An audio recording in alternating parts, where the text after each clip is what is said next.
அஸ்ஸலாமு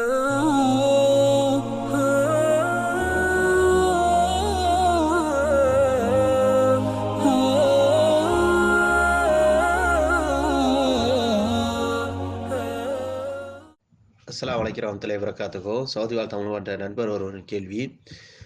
சவுதி அரேபியாவிலேருந்து உம்ராக்கு செல்றதுக்கு இப்போ வேக்சின் கம்பல்சரியா? வேக்சின் போடாமல் போகலாமா, இல்லை வேக்சின் போட்டுட்டு தான் போகணுமா? செய்திகள் வலம் வருதே அப்படின்னு சொல்லி கேட்குறாங்க. சவுதி அரேபியாவில் உம்ராவுக்கு போகிறதுக்கு வேக்சின் வந்து கம்பல்சரி கிடையாது. அந்த மாதிரி மேண்டிட்டரின்னு சொல்லி சொல்லலை. ஸோ என்ன சொல்லியிருக்காங்கன்னா, ரெக்கமெண்டட் அப்படின்னு தான் சொல்லியிருக்காங்க. போடுறது சிறந்தது அப்படின்னு தான் சொல்லியிருக்காங்க தவிர மேண்டிட்டரின்னு எங்கேயுமே சொல்லலை. ஸோ அதனால் சவுதி அரேபியாவுக்குலேருந்து நம்ம லோக்கலில் இருக்கவங்க உம்ரா போகிறதுக்கோ, இல்லாட்டி வெளிநாட்டிலேருந்து வர்றவங்க உம்ராவுக்கு வர்றதுக்கோ அவங்களுக்கு வேக்சின் கம்பல்சரி கிடையாது. இப்போதைக்கு எங்கேயுமே கம்பல்சரி ஆக்கலை. ஸோ அதோடைய வேக்சின் சம்மந்தமான விஷயங்கள் உம்ராவுக்கு வந்து ரெக்கமெண்டது தான். ஓகேங்களா? அதே மாதிரி பிசிஆர் டெஸ்ட்டும் கம்பல்சரியான்னு கேட்குறீங்க.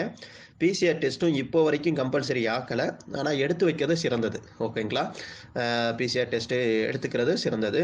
அது கவர்மெண்ட்டுடைய மாஸ் சென்டர்லேயே எடுத்துக்கலாம் உம்ராக்காக. ஓகேங்களா? உம்ராக்காக எடுக்கணும்னு விருப்பப்பட்டீங்கன்னா எடுத்துக்கலாம். அது உங்களுடைய சேஃப் சைடுக்கும் சரி, மற்றவங்களுடைய பில்கிரிம்ஸோட சேஃப் சைடுக்கும் சரி, அது சிறந்த முறையாக இருக்கும். உங்களுக்கு வேறு ஏதாவது சிம்டம்ஸ் இருந்துச்சுன்னா நீங்கள் முதலே போய் பிசிஆர் டெஸ்ட் எடுத்துக்கிட்டு அதுக்கப்புறம் உம்ரா செய்யறதுக்கான முயற்சிகளை நீங்கள் பண்ணலாம். ஓகே, அஸ்ஸலாமு அலைக்கும்.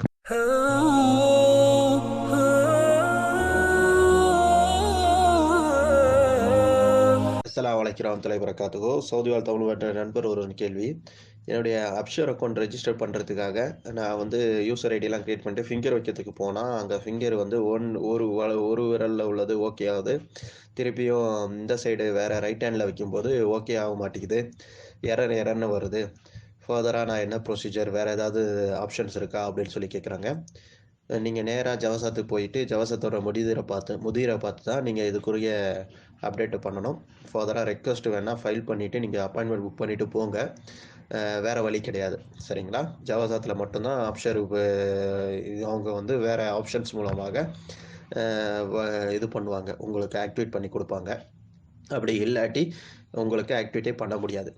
உங்களுக்கு ஸ்பெஷல் கேஸ் போட்டு தான் இது பண்ணுவாங்க.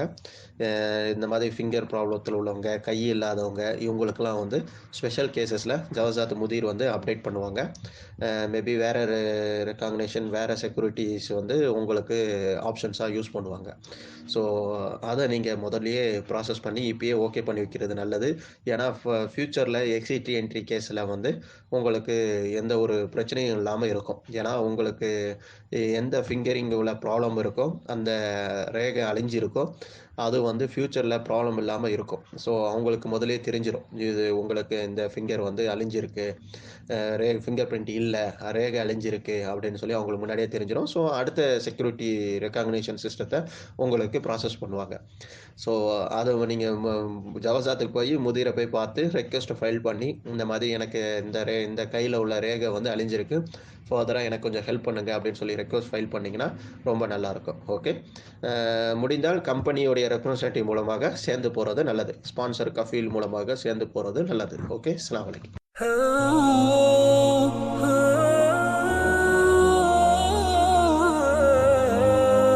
அஸ்ஸலாமு அலைக்கும் வரஹ்மத்துல்லாஹி வபரகாத்துஹு. சவுதி வாழ் தமிழ் என்ற நண்பர் ஒரு கேள்வி. இந்த சவுதி அரேபியாவில் இப்போ வேக்சின் போட்டுட்ருக்காங்களே, அது ரெஜிஸ்ட்ரேஷன் பண்ணி அவங்க நம்மளை கால் ஃபார் பண்ணாங்கன்னா ஃபர்தராக வந்து வேக்சினேஷன் போட்ட பிறகு வேக்சினேஷன் சர்டிஃபிகேட்லாம் கொடுத்துருவாங்களா அப்படின்னு சொல்லி கேட்குறாங்க. அதை வச்சு ட்ராவல் பண்ணலாமா அப்படின்னு சொல்லி கேட்குறாங்க. இல்லை, வேக்சினேஷன் சர்டிஃபிகேட்டை வச்சு அது ட்ராவல் பண்ணுறதுக்கு எக்ஸப்ஷனல் பிசிஆர் டெஸ்ட் இல்லாமல் அந்த வேக்சினேஷன் சர்டிஃபிகேட் வச்சு போகலாம் அப்படிங்கிறத எங்கேயுமே யாருமே அந்த மாதிரி ட்ராவல் கைட்லைன்ஸ் கொடுக்கல. மேலதிகமாக யாராவது அந்த மாதிரி பிசிஆர் டெஸ்ட் இல்லாமல் வேக்சினேஷன் மட்டும் போதும், அது வந்து ட்ராவலுக்கு அலோடு அப்படிங்கிற கைட்லைன்ஸ் வரும் பட்சத்தில் மினிஸ்ட்ரி ஆஃப் இன்டீரியரோடையோ இல்லாட்டி காக்காவோடையோ இல்லாட்டி நம்ம இந்தியன் சிவில் ஏவியேஷனுடையோ அறிவிப்பு வரும் பட்சத்தில் நம்ம அதை வந்து இது சொல்லுவோம். ஆனால் இதுவரைக்கும் ஆதாரபூர்வமாக அந்த மாதிரி எந்த ஒரு தகவலும் வரலை. ஆனால் வேக்சினேஷன் சர்டிஃபிகேட்டும் தருவதாக எங்கேயும் தகவல் நமக்கு தெரியல. மேபி அந்த சர்டிஃபிகேட் எப்போ தருவாங்கன்னா, தரதா இருக்கும் பட்சத்தில் எப்போ தருவாங்கன்னா, உங்களுக்கு செகண்ட் டோஸ் கம்ப்ளீட் ஆகி உங்களுக்கு எந்த விதமான சைட் எஃபெக்ட்ஸும் இல்ல. நீங்க வந்து பெர்ஃபெக்ட்டா இருக்கும் பட்சத்தில தான் வந்து உங்களுக்கு அந்த சர்டிஃபிகேட்டே ப்ரொவைட் பண்ணுவாங்க. அது ஒன்லி ஃபார் உங்களுக்கு வேக்சின் குடுத்தாச்சுங்கிற சர்டிஃபிகேட் மட்டும் தான். அத வச்சுட்டு பிசிஆர் டெஸ்ட் இல்லாம நீங்க எங்க வேணாலும் டிராவல் பண்ணலாம் அப்படிங்கிற எக்செப்ஷனல் எங்கேயுமே குடுக்கல. சரிங்களா?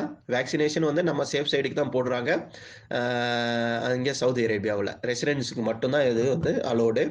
ஸோ அத வச்சுட்டு டிராவல் பண்ணலாமா இல்லையாங்கிறதுக்கு எந்த விதமான தகவலும் நமக்கு பெறல.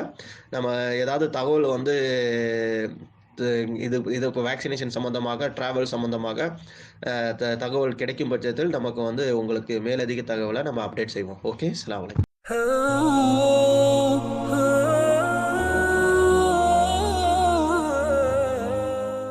அஸ்ஸலாமு அலைக்கும் வரஹ்மத்துல்லாஹி வபரகாத்துஹு. சவுதி வாழ் தமிழ் என்ற நண்பர் ஒருவன் கேள்வி. நான் சவுதி அரேபியாவுல இக்காமா ஹோல்டரா இருக்கிறேன். ஃபர்தரா வேக்சினுக்கு ரெஜிஸ்டர் பண்ணிட்டேன்.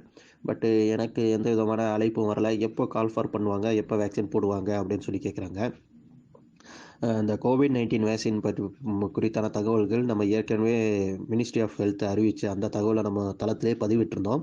அதன் அடிப்படையில் மினிஸ்ட்ரி ஆஃப் ஹெல்த் கொடுத்த தகவல் அடிப்படையில் பார்க்கும்போது கோவிட் வேக்சினேஷன் வந்து ஃபஸ்ட்டு ப்ரியாரிட்டி வந்து ஏஜ்டு பர்சன்ஸுக்கு, ஓகேங்களா, முதியவர்களுக்கு, ஏஜ்டு பர்சன்ஸுக்கு அவங்க ஃபஸ்ட்டு ப்ரிஃபரன்ஸாக கொடுக்குறாங்க. அதுக்கப்புறம் ஒபிசிட்டி உள்ளவங்களுக்கு, உடல் பருமன் அதிகமாக உள்ளவர்களுக்கு வந்து அவங்க ப்ரிஃபரன்ஸ் கொடுக்குறாங்க. இது எல்லாம் நீங்கள் டிக் பண்ணியிருக்கணும். அந்த டிக்ளரேஷனில் நீங்கள் டிக் பண்ணியிருக்கணும். அந்த டிக்ளரேஷன் வச்சு தான் அவங்க வந்து அதை கணக்கெடுப்பாங்க.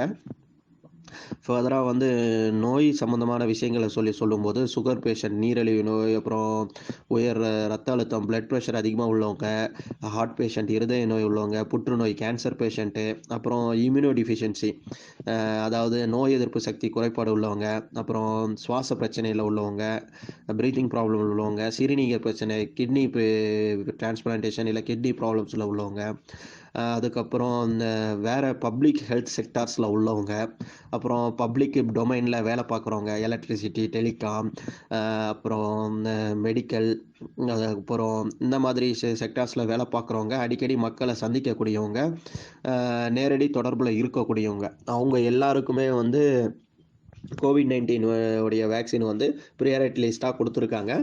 முன்னுரிமை கொடுக்குறதாக சொல்லியிருக்காங்க. ஃபர்தராக வந்து எல்லாருக்குமே இதுக்கப்புறம் வந்து எல்லாருக்குமே போடுவாங்க. சரிங்களா? ஸோ இப்போது வந்து ப்ராசஸ் பை ப்ராசஸ் பண்ணிகிட்ருக்காங்க. ஸோ யாரெல்லாம் ரெஜிஸ்டர் பண்ணியிருக்காங்களோ அவங்க எல்லாத்துக்கும் போடுவாங்க. குழந்தைங்களுக்கு கிடையாது. இப்போ குழந்தைங்களுக்கு இப்போதைக்கு ஸ்டாப் பண்ணியிருக்காங்க. ஒன்லி ஃபார் அடல்ட்ஸுக்கு மட்டும்தான் இப்போ அவங்க வந்து ரெஜிஸ்ட்ரேஷன் வந்து போட்டுட்ருக்காங்க. ஃபர்தராக குழந்தைகளுக்குன்னு சொல்லும்போது குழந்தைங்களுக்கு ப்ராசஸ் பண்ணுவாங்க இன்ஷா அல்லாஹ். ஓகே. இதுதான் வந்து கோவிட்-19 வேக்சினேஷன் உங்களுக்கு ரெஜிஸ்ட்ரேஷன் முடிந்த பிறகு கால் ஃபார் பண்ணுறதுக்கான தகவல். ஓகே. அஸ்ஸலாமு